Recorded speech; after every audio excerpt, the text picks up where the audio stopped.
Welcome to United Academy. Last video में हमने पढ़ा था स्फेरिकल मिरर के बारे में। साथ में हमने ये भी समझा था कि कर्व्ड मिरर क्या होते हैं और कॉनकेव मिरर के साथ साथ हमने कॉन्वेक्स मिरर की प्रॉपर्टीज़ भी पढ़ी थी। देन फाइनली हमने कार्टेशियन प्लेन में साइन कन्वेंशन के बारे में भी पढ़ा था।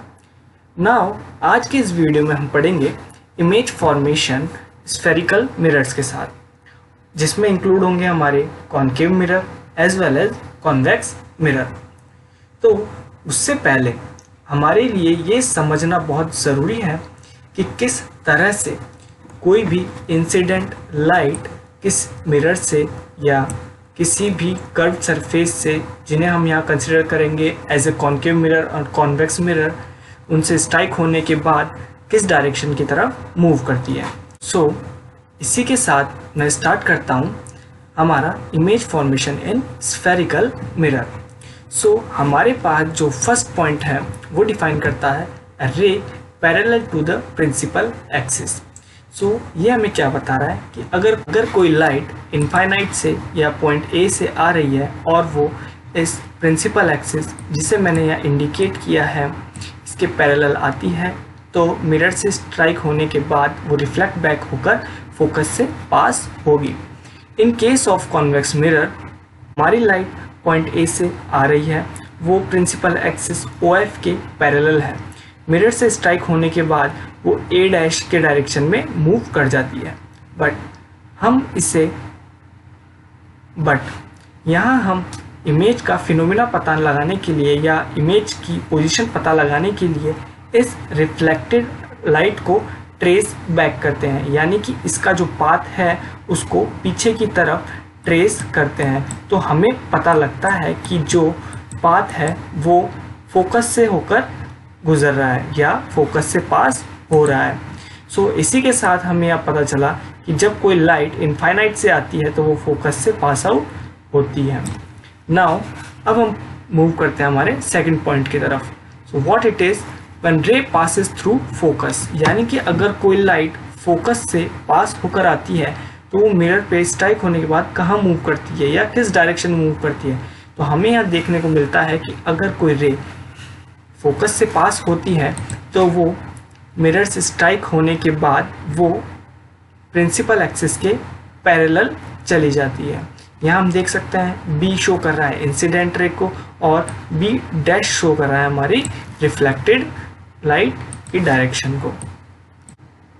In case of convex mirror अगर हमारी इंसिडेंट रे B है और वो कॉन्वेक्स मिरर के M पॉइंट पे स्ट्राइक होती है, इस पाथ को ही मैं आगे की तरफ एक्सटेंड करता हूँ। तो ये पाथ अगर फोकस पे मिलता है तो जो हमारी लाइट पॉइंट M पे स्ट्राइक हुई है वो प्रिंसिपल एक्सिस के पैरेलल मूव कर जाएगी। हमारे केस में जो light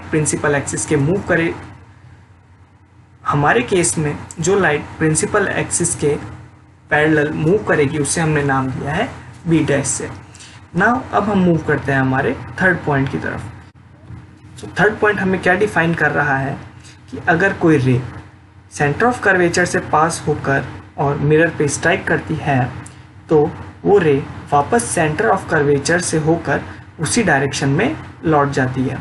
in case of convex mirror अगर मैं इंसिडेंट रे को मिरर पे स्ट्राइक होने के बाद आगे एक्सटेंड करूं और वो C पॉइंट की तरफ इंडिकेट करे, ठीक है, जिसे मैंने यहाँ रेड मार्कर से शो किया है, तो जो लाइट कॉन्वेक्स मिरर पे स्ट्राइक हुई है वो उसी डायरेक्शन में वापस लौट जाएगी। नाउ हमारे पास जो फाइनल कंडीशन है वो है when a ray incident obliquely to the principal axis, कि अगर हमारी इंसिडेंट रे प्रिंसिपल एक्सिस के साथ एंगल I बनाते हुए पोल पे स्ट्राइक होती है तो जो लाइट रिफ्लेक्ट होगी वो प्रिंसिपल एक्सिस के साथ एंगल R बनाएगी और हमारा यहाँ जो एंगल I होगा वो एंगल R के इक्वल होगा। जो हमारा एंगल I है वो एंगल R के इक्वल होगा और ये डिफाइन करता है लॉ ऑफ रिफ्लेक्शन को। कॉन्वेक्स मिरर के केस में हमारे साथ सिमिलर यही कंडीशन होगी कि इंसिडेंट रे प्रिंसिपल एक्सिस के साथ अगर एंगल आई बनाती है तो वो रे जो कि पोल पे स्ट्राइक हुई है वो रिफ्लेक्ट बैक होने के बाद प्रिंसिपल एक्सिस से एंगल आर बनाएगी और यहाँ हमारा एंगल आई एंगल आर के इक्वल होगा। सो आई होप आपको ये चारों पॉइंट अच्छे से क्लियर हो गए होंगे। सो इन्हें वापस रिवाइंड कर लेते हैं जिससे कि हमें आगे प्रॉब्लम ना आए कि अगर कोई रे इनफाइनाइट से आती है तो वो फोकस से पास होगी, अगर कोई रे फोकस से पास होकर आती है तो वो पैरेलल चली जाएगी प्रिंसिपल एक्सिस के, अगर कोई रे सेंटर ऑफ कर्वेचर से पास होती है तो सेंटर ऑफ कर्वेचर से ही वापस लौट जाएगी।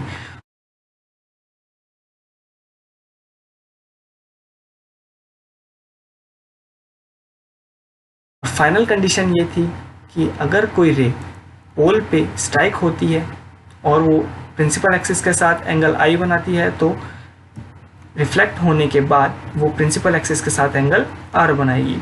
सो ये सभी पॉइंट हमें आगे काफ़ी हेल्प करेंगे। अब हम मूव करते हैं इमेज फॉर्मेशन इन कॉनकेव मिरर। इसे पढ़ने से पहले मैं एक बहुत इम्पॉर्टेंट टर्म है जिसका नाम है real and inverted. What is real and inverted image? जो इमेज रिफ्लेक्टेड लाइट के इंटरसेक्ट होने की वजह से बनती है उन्हें हम रियल इमेज कहते हैं। और इन्वर्टेड यहाँ डिफाइन करता है कि अगर कोई इमेज ऑब्जेक्ट की उल्टी डायरेक्शन में या फिर उसकी ओपोजिट डायरेक्शन में बनती है तो उसे हम इन्वर्टेड इमेज कहते हैं। नाउ अब हम स्टार्ट करते हैं हमारा इमेज फॉर्मेशन।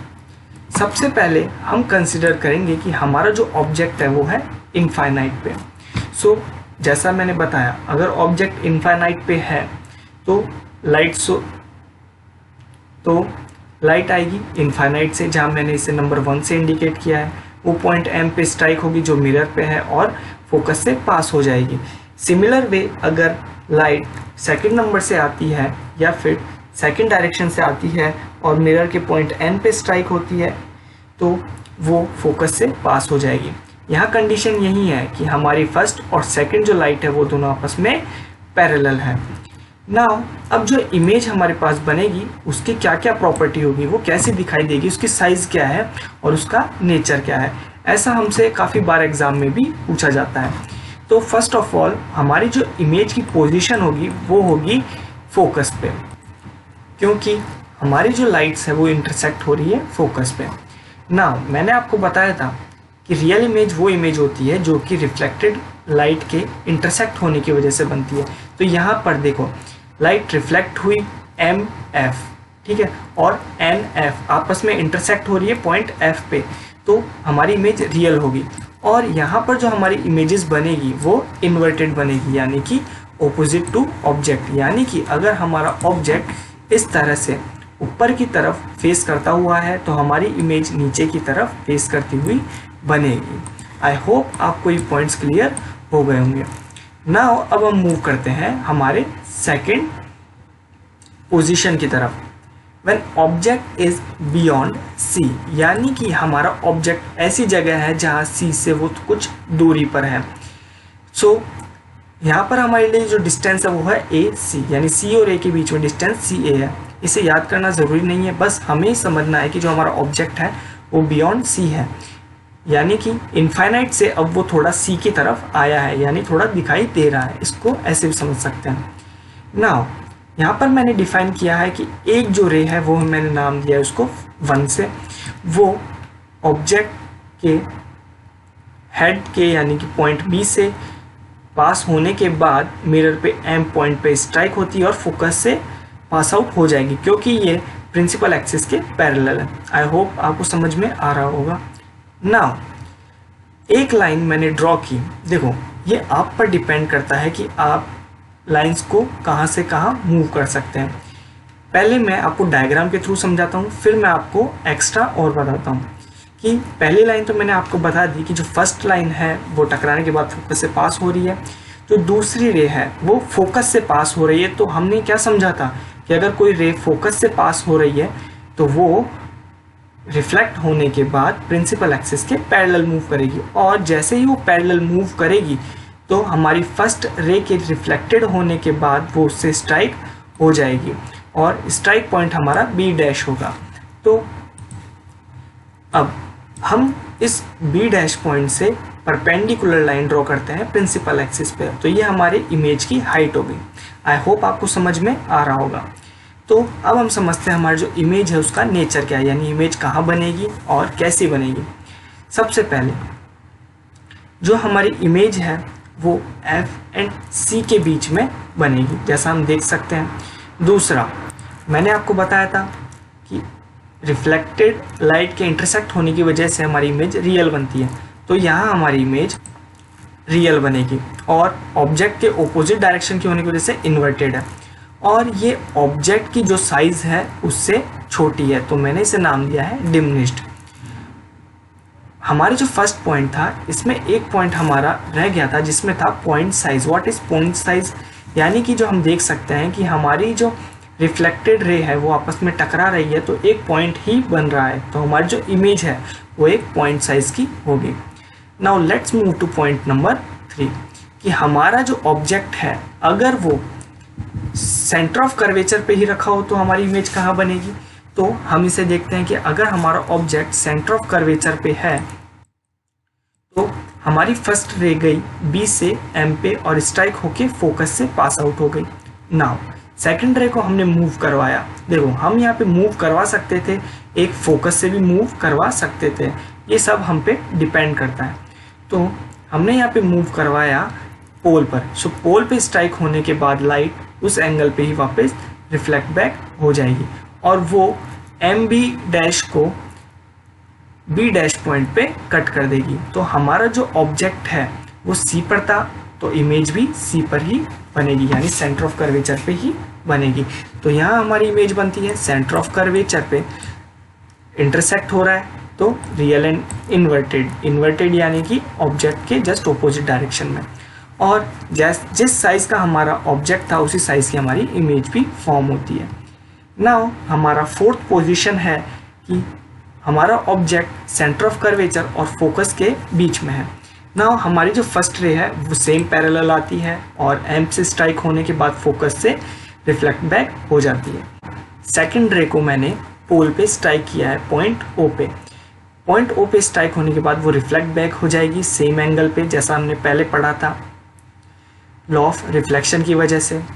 तो हमारी जो स्ट्राइक पॉइंट है वो मिलेगा बी डैश पे और जो हमारा इमेज होगी वो सी पॉइंट के बियॉन्ड बनेगी, यानी सी के बिहाइंड बनेगी।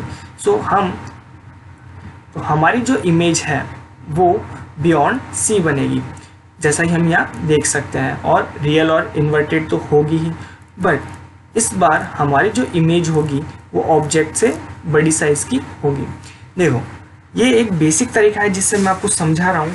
इन द लास्ट मैं आपको इसके समझने के लिए एक बहुत ही छोटी और इम्पोर्टेंट ट्रिक मैं आपको बताऊंगा। सो आप इसे बस समझते रहिए और एंड में आपको ये क्लियर हो जाएगा किस तरह से इमेज फॉर्म हो रही है। नाउ फिफ्थ जो पोजीशन है वो है फोकस पे, यानी कि हम धीरे धीरे करके हमारे ऑब्जेक्ट को इनफाइनाइट से पोल की तरफ मूव करवा रहे हैं। पहले इनफाइनाइट पे, फिर बियॉन्ड सी, फिर सी पर और फिर सी एंड एफ के बीच में, अब फोकस पे।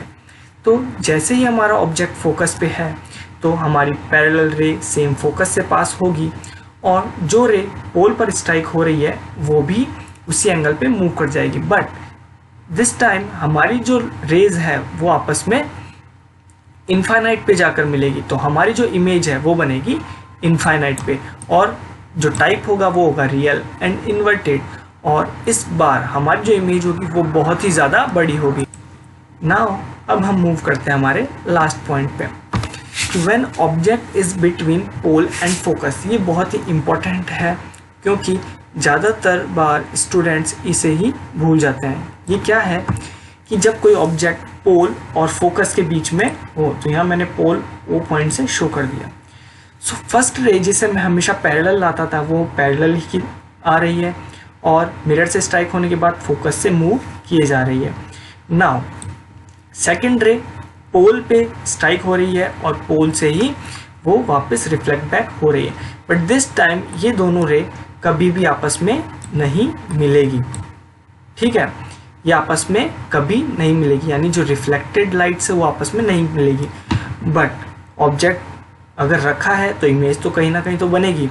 सो हम क्या करते हैं कि जो रिफ्लेक्टेड लाइट्स है उनको ट्रेस बैक करते हैं, यानी जिस डायरेक्शन में मूव कर रही है उसके ओपोजिट डायरेक्शन में हम उस लाइट को एक्सटेंड कर देते हैं। तो हमें ये मिलता है कि जो हमारी रिफ्लेक्टेड लाइट्स थी उनको ट्रेस कर बैक करने पे वो स्ट्राइक होती है हमारे पॉइंट एम पर, और ये पॉइंट हमें मिलता है बिहाइंड द मिरर। ये थोड़ा अलग था पॉइंट। सो इसमें हमें मिलती है image is behind the mirror, but this time हमें जो इमेज मिल रही है वो मिल रही है वर्चुअल। जैसा मैंने बताया था कि अगर हमारी जो रिफ्लेक्टेड लाइट्स है अगर वो आपस में स्ट्राइक होती है तो हमारी जो इमेज बनती है वो रियल बनता है। बट अगर ये स्ट्राइक नहीं होती, तो अगर ये लाइट आपस में स्ट्राइक नहीं होती तो हमें इन्हें ट्रेस बैक करके मिलाना पड़ता है, और जो इस वजह से जो हमारी इमेज बनता है उसे हम कहते हैं वर्चुअल इमेज। और इरेक्ट का मतलब है सीधा खड़ा।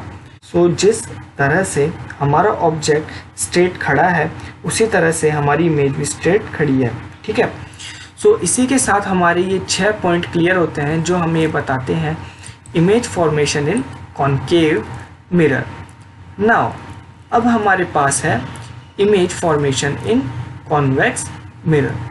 उससे पहले मैं आपको एक बहुत ही इम्पॉर्टेंट ट्रिक बता देता हूँ जिसके थ्रू आप इसे अच्छे से समझ पाएंगे। देखो, जैसे जैसे हम पोल की तरफ ऑब्जेक्ट को मूव करवाते जा रहे हैं हमारी जो इमेज है वो पोल से दूर जा रही है। पहले केस में इनफाइनाइट था तो फोकस पे। नाउ दूसरे केस में जैसे ही हम इनफाइनाइट से बियॉन्ड सी आएंगे तो हमारी इमेज फोकस से शिफ्ट होकर और सी की तरफ मूव करेगी। तो हमारी यहाँ इमेज आ गई, सी की तरफ मूव कर गई। नाउ जैसे ही हम सी पर आएंगे तो फिर वो वापस बैक मूव होकर और सी पॉइंट पर ही आ जाएगी। उसके बाद जैसे ही हम ऑब्जेक्ट को थोड़ा और आगे शिफ्ट करेंगे तो इमेज हमारी थोड़ी और इनफाइनाइट की तरफ मूव करेगी, यानी बियॉन्ड सी चली जाएगी। और जैसे ही हम फोकस पे रखेंगे तो हमारी इमेज इनफाइनाइट पे चली जाएगी। और लास्ट केस जो है वो थोड़ा डिफ़िकल्ट है, बट हमें यहाँ पे ये समझ में आ गया कि अगर वो यानी कि हमारा ऑब्जेक्ट फोकस और पोल के बीच में रहेगा तो हमारी इमेज बिहाइंड द मिरर बनेगी, जो कि वर्चुअल और इरेक्ट होगी और साइज में एनलार्ज्ड होगी, यानी कि ऑब्जेक्ट से बड़ी होगी। नाउ अब हमारा एक छोटा टॉपिक और है जिसमें है इमेज फॉर्मेशन इन कॉन्वेक्स मिरर। हमने पहले भी पढ़ा था कि अगर कोई रे इनफाइनाइट से आती है तो फोकस पे कॉन्सेंट्रेट होगी और हमारा जो इमेज है वो भी फोकस पे ही बनेगा। एक पॉइंट तो हमारा इसमें यही डिफाइन हो जाता है।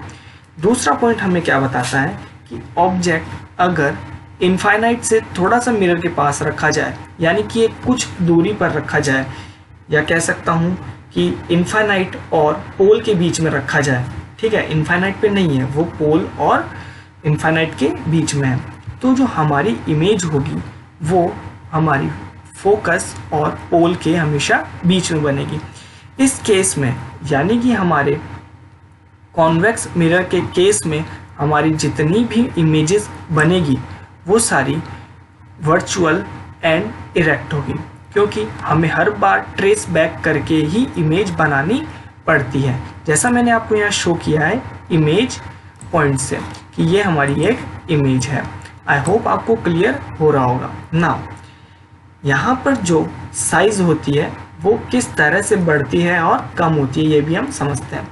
जैसा मैंने आपको कहा कि हमारा जो फर्स्ट केस है वो डिफाइन कर रहा है कि हमारा जो ऑब्जेक्ट है वो इनफाइनाइट और पोल के बीच में है, बट जैसे ही मैं उस ऑब्जेक्ट को थोड़ा सा पोल के पास में लेकर आता हूँ तो हमारी जो इमेज है वो भी पोल की तरफ शिफ्ट होने लगेगी।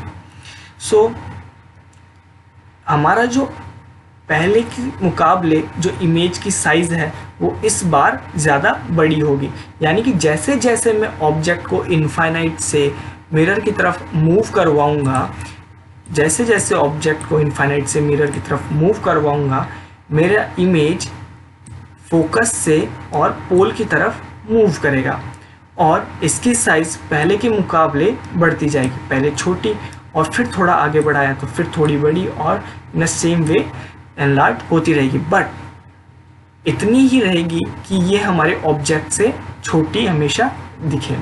सो हमने इनको यहाँ पे पॉइंट के फॉर्म में भी लिखा है कि image are always erect and virtual. जैसा मैंने बताया कि इरेक्ट यानी सीधी खड़ी होगी और वर्चुअल फॉर्म में होगी, क्योंकि हम यहाँ पे ट्रेस बैक करके इमेजेस को फॉर्म कर रहे हैं।